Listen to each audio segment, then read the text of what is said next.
Assalamualaikum warahmatullahi wabarakatuh.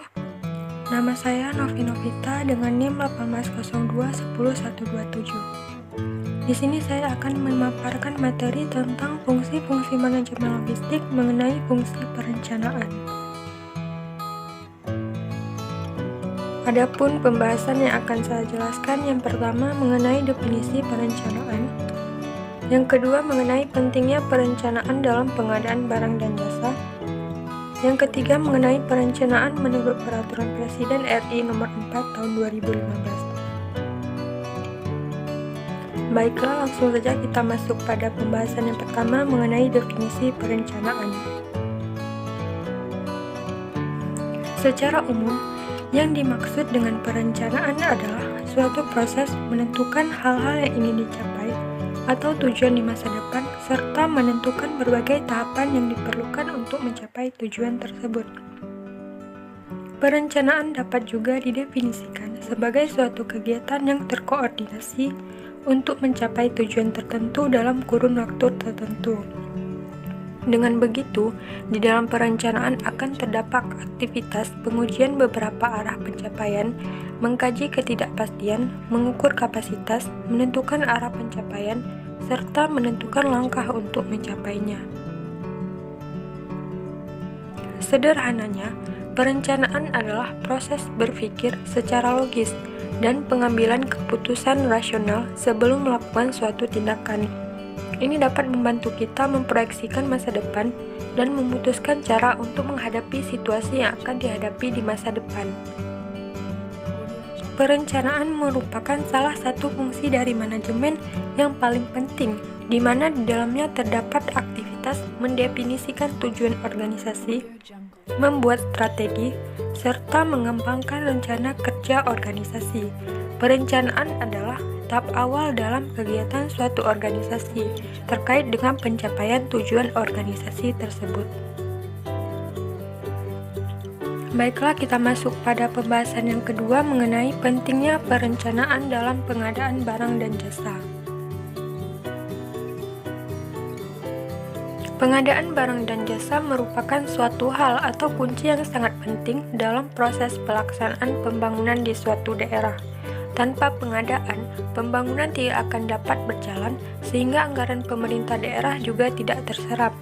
Dan akibatnya masyarakat tidak menikmati hasil pembangunan dan tidak menikmati belanja pemerintah dari anggaran pembangunan tersebut.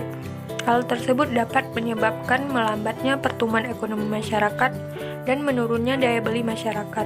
Dengan pengadaan barang dan jasa pemerintah yang baik, maka pembangunan dapat berjalan, anggaran pemerintah terserap, dan perekonomian masyarakat juga akan meningkat.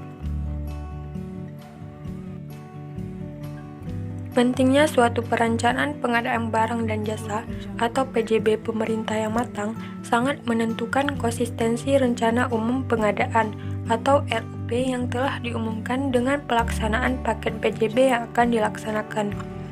Jika terjadi inkonsistensi akibat dari buruknya perencanaan, maka akan mengakibatkan ditangguhkannya pelaksanaan PJB tersebut dengan alasan perencanaan pengadaan tidak sesuai dengan kebutuhan organisasi.